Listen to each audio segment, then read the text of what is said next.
once we get down and around the corner here and underneath the bridge, out the other side, we're going to be on the west side of the Arboretum, the smallest of the two sides and the home of the Morton family.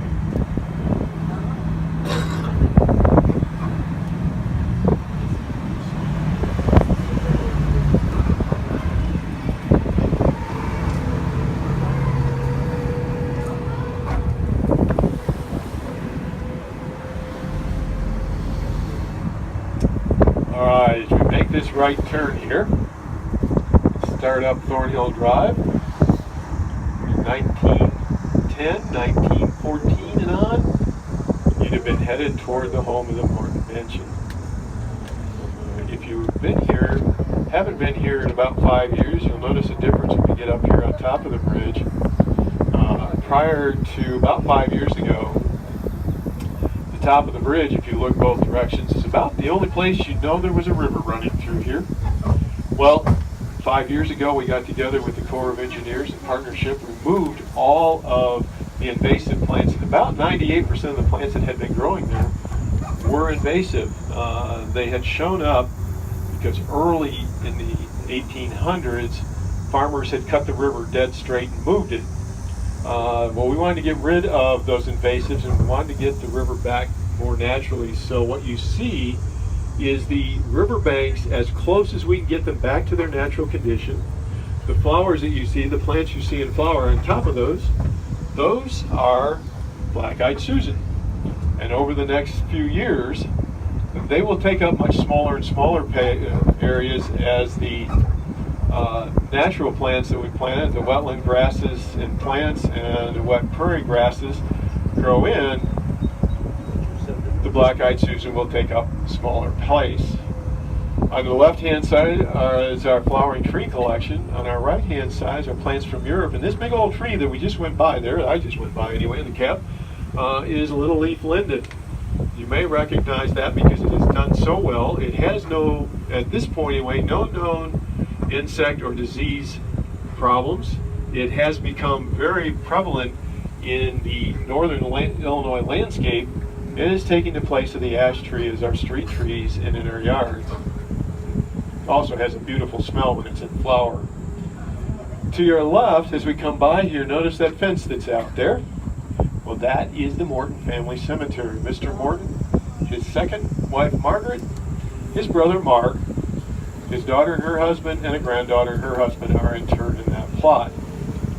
And as we come up here, come up Thornhill Drive, when we get to the top where all this grass and stuff is now, when Mr. Morton bought it in 1909, this was covered in hawthorn trees. So he named the mansion Thornhill, and that is what we call the Education Center, the Thornhill Education Center, which is on our left. And when you look at that, that building now sits in roughly the foundational area of what was where the mansion once stood, all but 2 rooms. When Mrs. Morton passed away in 1940 and the mansion and all the rest of the grounds came to the Arboretum, they're going to try to preserve the mansion. But they discovered very quickly that the sandstone foundation of the mansion was in such bad repair that it would cost too much to preserve it. So they removed all but 2 rooms, built the Thornhill Education Center, which was opened in 1940, and the first classes were held by Maywatts in 1942. As we go past this drive, kind of look up it and follow the curve around. You can catch the tail end of the building out there. Well, that tail end, there are 2 rooms in there that are part of the original mansion. They were built in 1928 and they were built to last. The very end room that you can see is Gottschalk Hall, and if you think about the stacks in the library, well, that's what that room was at one time.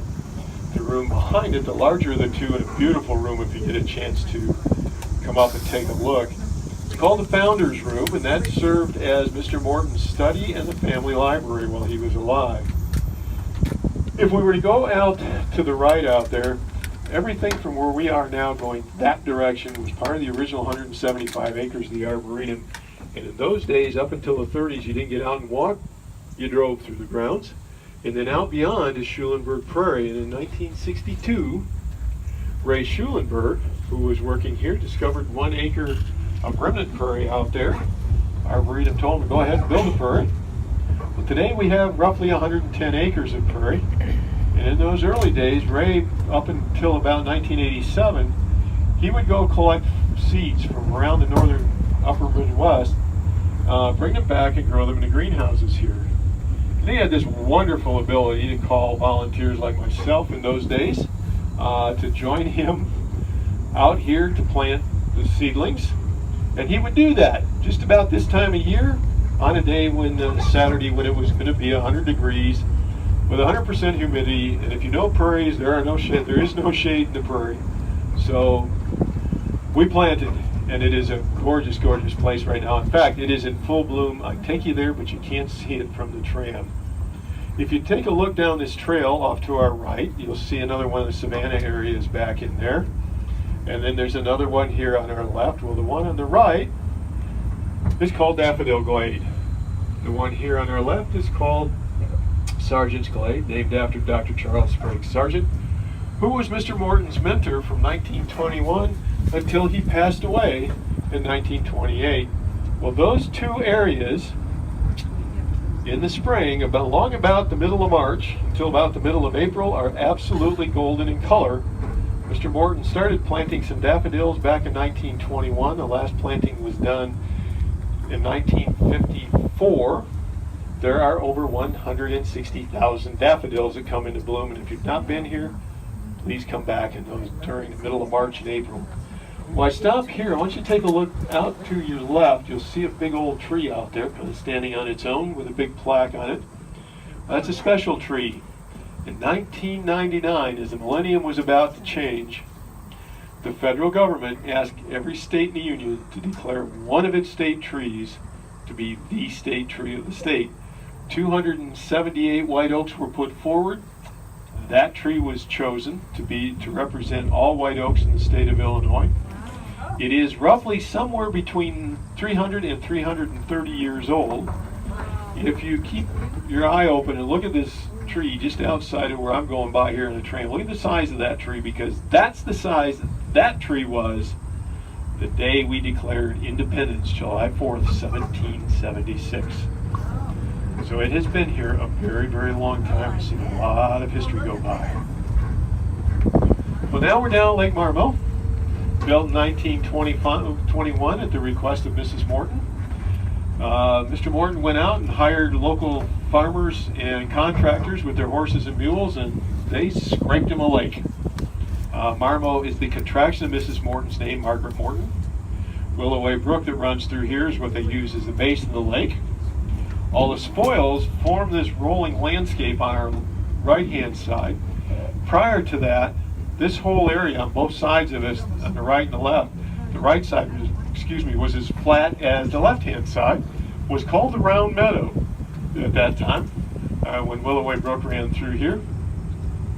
Native Potawatomi tribes would come camp here for a few days, a couple weeks, a couple months, and then they would move on. Well, now take a look out into the lake. You see an island out there, a lot of dead branches and things on it. We don't pick those up because we call that Turtle Island. And we leave those branches there because any given day, particularly in the spring when it's bright sunny morning and it's very, very cool, frost is out, or in the fall in the same kind of condition, it's full of turtles. Usually red ear and painted turtles live out there. But it's also home to probably one of our more fun inhabitants here in the grounds. She's about 26 inches across her back. She weighs about 40 pounds. She is about 40 years old. She's a big old snapping turtle. We call her Big Mama. And if you want to see how fast little turtles can move, be here when she comes off the island and they're on those limbs. See how quickly they disappear. If you take the path that's on our right up there, go up to the top of Hemlock Hill. The hemlocks were planted by Mr. Morton as a backdrop for Mrs. Morton for the island.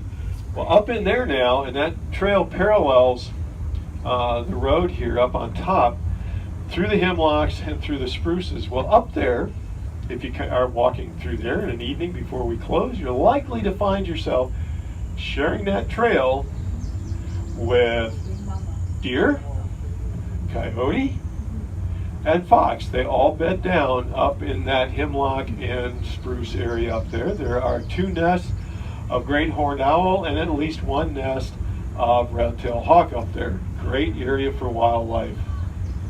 Well, right now we're going to go through this area here, this little living tunnel. These are eastern white cedar. You may know them better as arborvitae for their smaller cousins that we plant so readily here in the northern Illinois landscape. But they also go by another name, and that name is the tree of life. Native Americans would brew a tea from the needles of the white cedar, give it to their ailing tribal members to bring them back to health, and when the sailors started to come over across the Atlantic, they'd be suffering from a disease called scurvy. And scurvy is the lack of vitamin C. So the native Indians, the Native Americans would give them that tea, bring them back to health, and after a little research, discovered what they were brewing was a very, very potent version of vitamin C.